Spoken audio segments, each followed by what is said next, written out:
आल्या मॅडम ऑफिसवरून दमून थकून. आम्ही असंच टाइमपास करतो ना घरात. नवरा वाट बघतोय, त्याचे घेणे देणं नाही हिला. जरा चहा ठेव त्याच्यासाठी ग. करते.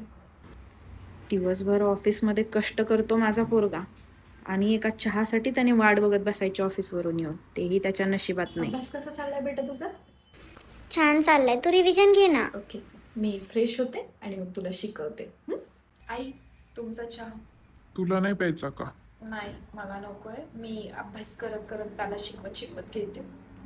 बरं झालं लक्षात आलं. माझ्या नातवाला नाही चहा वगैरे बनवायला शिकवतीये बघ. ॲज अ मदर माझी ही इच्छा आहे की माझ्या मुलाने भविष्यात त्याच्या बायकोची वाट बघत बसायची की ती जॉबवरून येईल आणि मग त्याला चहा बनवून देईल. असं नाही. मुलींना फक्त शिकवलं म्हणजेच इंडिपेंडंट असं नसतं ना आई. काही गोष्टी मुलांनाही आल्या पाहिजेत आणि सुरुवात आपल्या घरापासून केली पाहिजे.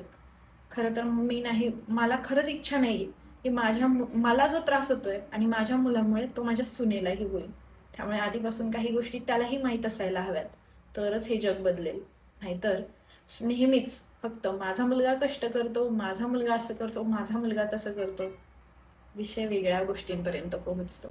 कारण कमावणार दोघंही आहेत आणि तीही थकणार आहे आणि तोही. शेवटी काहीही झालं तरी शरीर त्यांचं थकणार आहे ना. आणि मग थोडेसे आपल्या मुलाला वळण लावलं तर काय बिघडतंय, नाही का?